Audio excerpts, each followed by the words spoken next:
Mientras que el partido de gobierno ha sido señalado de estimular los excesos policiales, se cuestiona también el papel pasivo de otros sectores frente a lo que ocurre en las calles. Voces en el Centro Democrático le pidieron al presidente Duque declarar la conmoción interior. Mauricio Alvarado. Las denuncias por posibles excesos policiales durante el paro nacional se acumulan en las principales ciudades del país. Incluso, la Oficina de Derechos Humanos de la ONU en Colombia reclamó que miembros de su comisión recibieron amenazas, agresiones y hasta disparos de uniformados en la noche del pasado lunes en Cali. Y mientras las alertas por los abusos de la fuerza pública se apoderan de las redes sociales, cada vez más se cuestiona el papel que han cumplido o dejado de cumplir los distintos actores políticos del país en medio de las movilizaciones, en las que se reportan más de 1000 casos de violencia policial y poco más de 30 muertos por estas mismas acciones irregulares. Cada sector ha tomado una posición distinta.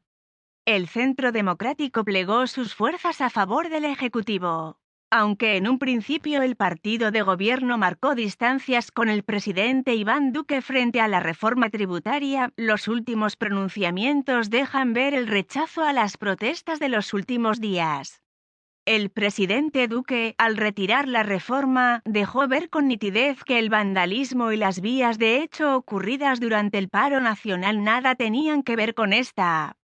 Se trata de un macabro plan de la izquierda radical y criminal, financiada por el narcotráfico, para desestabilizar la democracia colombiana, se lee en un comunicado de la colectividad, donde algunos piden hasta la declaratoria de estado de conmoción interior. Los pronunciamientos han venido acompañados de una lectura marcada por conceptos ideológicos traídos de las nuevas derechas a nivel internacional.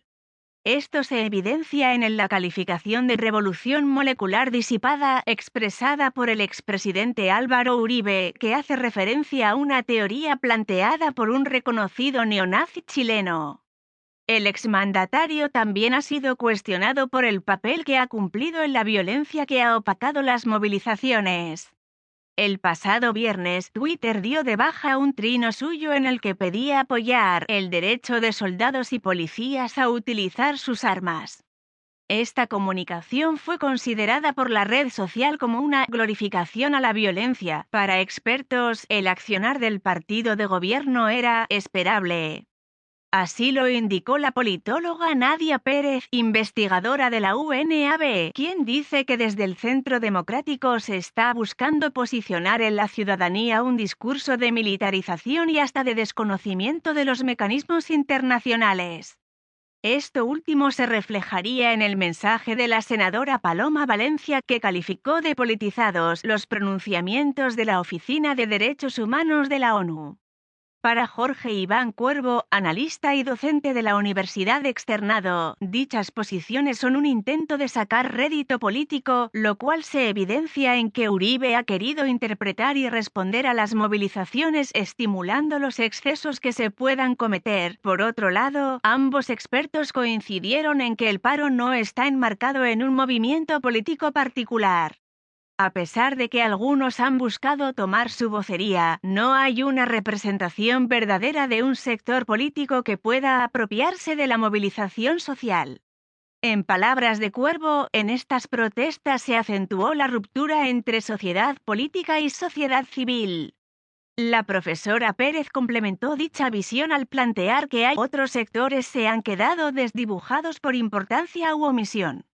Esto se vería sobre todo en los partidos tradicionales e incluso en organizaciones que normalmente lideraban los paros, como los sindicatos, que no han tenido voces representativas y solo se destacan uno que otro por sus pronunciamientos. De hecho, aunque partidos como el Liberal y Cambio Radical fueron fundamentales para bloquear la reforma tributaria, este papel no se ha traducido en representación en las movilizaciones ciudadanas.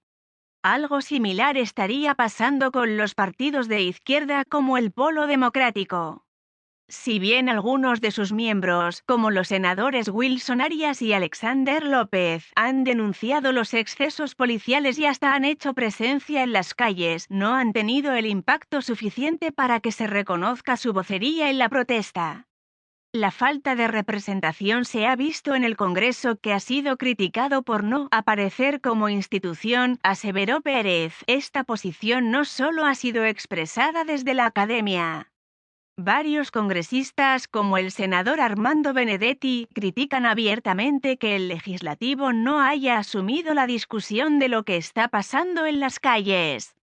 Por ejemplo, en la plenaria del Senado del miércoles pasado, ni siquiera se abrió el espacio para dejar constancia sobre el paro y la reforma tributaria, sino que entre proyectos se habilitaron pequeños períodos para este fin. Por otro lado, en la Cámara, se intentó que en la sesión de ayer se cambiara el orden del día para que se les diera espacio a las víctimas de los excesos policiales y a las organizaciones sociales, pero esto se negó con el argumento de que la plenaria de hoy se destinará para este fin. La cercanía de las elecciones de 2022 también ha enrarecido el ambiente frente a las movilizaciones y la relación con estas. Por los lados del uribismo, según el docente Cuervo, existe una conciencia de que el mandato de Duque, la pandemia y las protestas les van a costar en los comicios de 2022. Esta sería la razón de la actual respuesta, lo que sería un intento de suavizar los daños.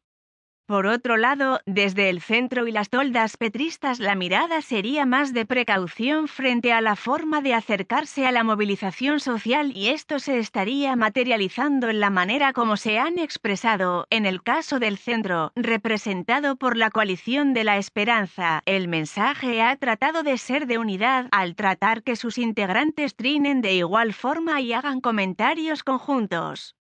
Sin embargo, según la visión de los consultados, esta estrategia ha tenido el efecto contrario. Lo que intentan es mostrar unidad, de que no hay personalismos, pero la ciudadanía no lo ha tomado así. Cuervo coincidió en que esa estrategia lo que hace pensar es en que todos son iguales. En su concepto, se estaría desperdiciando la oportunidad de desactivar los extremos y aprovechar los espacios dejados por el uribismo y el petrismo. En cuanto al llamado pacto histórico, la actitud asumida por Gustavo Petro ha roto con los comportamientos de anteriores movilizaciones. El líder de Colombia Humana ha sido cauto y limitado en sus comunicaciones. Solo ha tenido 3 pronunciamientos públicos, 1 antes del paro y 2 en los últimos días.